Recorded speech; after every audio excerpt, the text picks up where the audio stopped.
Hi everyone, it's Katie Crysdale here from Lakeview Aquatic Consultants. In this video, we're going to be talking about articles posted to the Lakeview Aquatic Consultants Facebook page from July 10th to July 16th, 2022.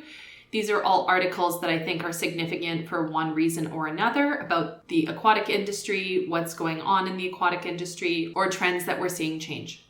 The first article was posted on theeconomist.com. This was posted on June 30th, 2022. Sometimes it takes me a little bit of time to go through my Google News alerts for swimming pool and drowning and get those articles posted on the Facebook page. This one actually came about because my husband is a subscriber to The Economist and the paper magazine arrived and he turned to me and said, "Did you know that there was a lifeguard shortage?" And I rolled my eyes as somebody who has been experiencing the lifeguard shortage firsthand in our discussion with clients for the last 2.5 years during the entirety of the pandemic. But you know something has hit the big time when it reaches The Economist in terms of a trade publication that focuses on the business side of the world, as it were. You don't have to be a subscriber to access this article. You can register for a free account and read the article. There's not much new in the article. It is very much the same commonly spoken about trends that we're seeing across the industry. We're seeing where there are easier jobs that can be had, much more competitive wages that require less training, less physical endurance, less hot, humid, wet, stressful, busy, active work environments. And so the trend being that the lifeguard shortages stem from people's choices during the Great Resignation. They stem from people's choices when it comes to wages. There has been no major increase in a lot of aquatic wages, whether lifeguard or swim instructor or pool operator, over the last 5 to 10 years. And then it also just coming down to training and access and pools being closed during the pandemic, which prevented younger teens who might be interested in becoming a lifeguard from getting that training done. They couldn't wait for pools to reopen. They moved on to other interests or other jobs. And then also just the general shortage in the industry where there is increased demand to access these pools and there's not enough people to staff them. Article number 2 this week is a perennial topic that you'll hear mentioned as we continue with this series, and it does speak to breastfeeding in swimming pools, and usually in the context where a lifeguard has made a mistake and it's incited a viral moment or a bad media moment. So this is from the dailymail.co.uk. Their articles are usually a little bit incendiary, even beyond the topic that they're covering, but it is still an important topic to mention. This article was posted on July 4th, 2022. Mother wins apology after being humiliated by a lifeguard who ordered her to stop breastfeeding at her local swimming pool. Reading from the notes in the lead, Sarah Lappin, 31, was told to stop breastfeeding her 5-month-old baby. The mother of 5 from North Wales was at her local swimming pool when a lifeguard ordered her out of the swimming pool. She has since won an apology from the Leisure Centre, which promises to take advice from healthcare professionals and adjust their policy accordingly. So in my experience as a lifeguard instructor trainer, as well as a certified pool operator instructor, usually this happens out of ignorance. This happens because a lifeguard does not have sufficient training or a pool operator does not have the sufficient knowledge to understand that breastfeeding is a human right for mothers and their children. It's protected in many countries. And then when it comes to the safety hazard, I should use air quotes here, or the biological hazard of contamination, those risks are minimal if non-existent in a pool that is properly circulated and disinfected. When we look at the safety hazards of somebody perhaps dropping their baby into the pool, there are very few circumstances that I've ever encountered where a mother or a parent is breastfeeding their child in an environment where they're then going to drop their baby into the bottom of the deep end. Usually what this comes down to is a lifeguard or another staff member who is concerned about modesty or the parent's comfort, or there is a complaint from another member of the public who sees the breastfeeding and they feel uncomfortable. So I always share these articles on our Facebook page, not to gang up on the facility or the staff that made this very public mistake, but more as an illustration that this is a topic that should be perennially covered in your staff training once a year. It should be covered in your onboarding checklists. It should be covered in your staff reference manuals. It should be covered as a policy or procedure that your frontline staff are also made aware of.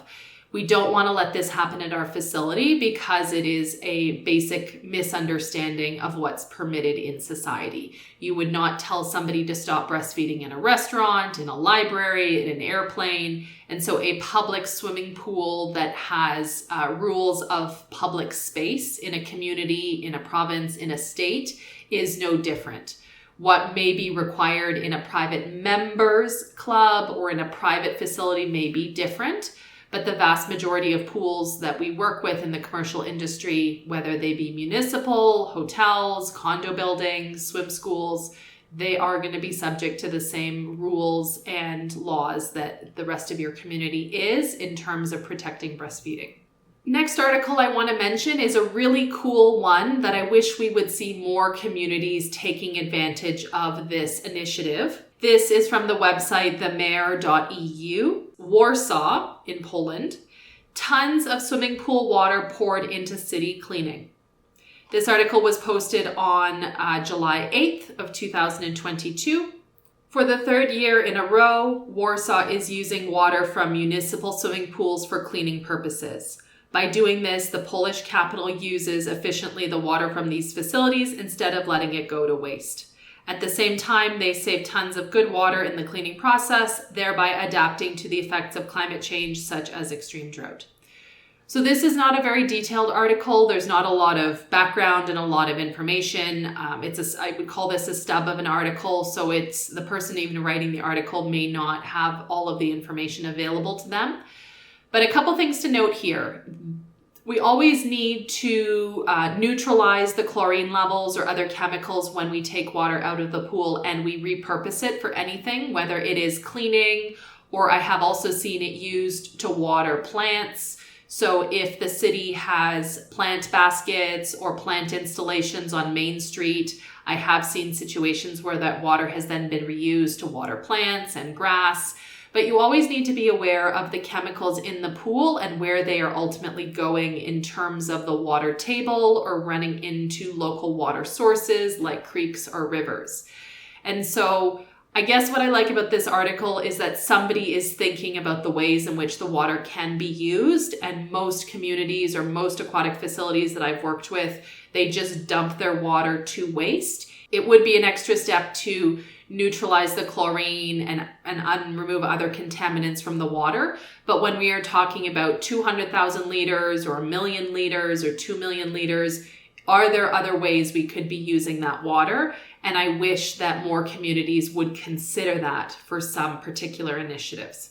Next article I want to mention, this happened a few weeks ago. I didn't see the announcement for a little while. This is from brocku.ca. Brock University is a university in St. Catharines, Ontario, outside of Toronto, close to Windsor and Detroit. And the headline here, posted on June 27th, 2022, is Brock Badgers name new swimming head coach. I'm not super connected to competitive swimming. I was involved with a lot of events as facility staff. The facilities I've worked at, we hosted OUAs, which is the Ontario Swimming Championships. We hosted CIs, which was the university or college level swimming championships. Been involved in synchro or artistic swimming events, diving events, a lot of high performance events, water polo, event setup.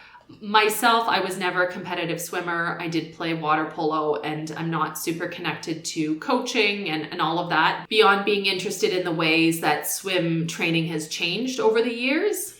And the reason I mentioned this particular article is I worked with Dave Ling at the University of Toronto for a number of years, visited him and his wife as they've moved around Canada in different coaching positions. Dave's wife is also, she did the same program as me in school. We both did undergraduate and master's degrees in religious studies, so we've stayed connected over the years. And Dave has been a longtime supporter of Lakeview Aquatic Consultants. We've had him on a number of interviews talking about different topics. So we recapped the 2021 Tokyo Olympics last year. I'll link to that Instagram live, really interesting conversation with him about that. We've had other conversations in the past about topics that come out of competitive swimming and impact the industry at large, including things like the International Swim League, in terms of the way that athletes should receive or might in the future receive different forms of compensation outside of FINA, outside of their national sponsorship for sporting events. So Dave is somebody who is really, really having an impact on the industry of competitive swimming. Also, when it comes to things like equipment associated with competitive swimming, like timing clocks, and just someone who has been a great supporter of our channel and our work for many, many years. And I'm thrilled to see him taking over the varsity team coach position at Brock, as well as the club program that is out of Brock as well. Next article I want to mention is from bbc.com. This article is entitled Blyth Lifeguards on Holiday Rescue Toddler from Turkey Pool. So I will often see these articles in Google News alerts where lifeguards on vacation, wherever it might be, end up saving somebody who is in distress in the area where they are vacationing. The lead here for me was not the importance of this article, but it was actually what was in the body of the article as I was reading it further. This is from one of the lifeguards quoted in the article. "We were just lying by the pool one afternoon after a lovely day, sunbathing, and all of a sudden we heard this splash. We looked over and we saw there was a push chair in the pool, so we dived in and swam across." So a push chair is a baby stroller, and oftentimes it has been my experience that parents will bring the strollers onto the pool deck, park them over on the side for lessons or for public swim because it is holding all of their personal belongings. It is a vehicle to help transport towels and equipment and snacks. And in this case, a child was strapped into the stroller and the brakes either were not set or failed in relation to the wet floor and the windy conditions. And I thought this was a really interesting article to reshare because in the many, many years that I lifeguarded, it never occurred to me that a stroller might roll into the pool. Now, I didn't see a lot of kids strapped into strollers on the pool deck unless it was, a very rambunctious child who would otherwise be running around and at the risk of drowning. But I did think this article was significant to reshare because of the way that we need to be considering the risk of, those wagons that families bring in or strollers potentially rolling into the pool. Last article I want to share is one of numerous articles we're starting to see, which is that in response to the lifeguard shortage, you're seeing people come back to the aquatic industry after many, many years away. And this was a really heartwarming story that went viral in a lot of different ways. This radio clip was posted on cbc.ca, but this particular lifeguard has been interviewed by a lot of different publications across North America. You can easily Google her and find her story. This is the radio program As It Happens, which usually runs at night in Canada after 6:30. Her city was short on lifeguards, so this 70-year-old answered the call. Robin Barlando wants to help keep pools open and her community safe. So if you listen to this article, they talked with this woman who is in her 70s. She has not been a lifeguard since she was 16, so over 50 years ago. And she tells a really inspiring story how she was first motivated to become a lifeguard again as a retiree last summer in 2021 as pools reopened from the 2020 pandemic. And there was the start of what has become a huge wave of pool closures due to staff shortages. Now, she mentions that it has taken her some time to train and get back into physical shape in order to be able to do the lifeguard job, to pass her lifeguard certification and on-the-job tests, but that she loves the hot and hectic environment and serving her community in ways that really spoke to me as we think about the ways that we can incorporate seniors and other people in our communities who are tremendous assets and who are maybe marginalized or their experiences underutilized in what we are doing in our aquatic environments. So those are all the articles that crossed my desk this week. Those are highlights from all of the articles that we posted on the Lakeview Aquatic Consultants Facebook page from July 10th to July 16th, 2022. If you found this video interesting, give it a thumbs up, subscribe to our channel. Your interest and your engagement helps us to do more of these videos and to serve the aquatics community by creating more videos and webinars and free resources. As always, if you have questions or comments, leave them in the video below, and I'll catch you again soon.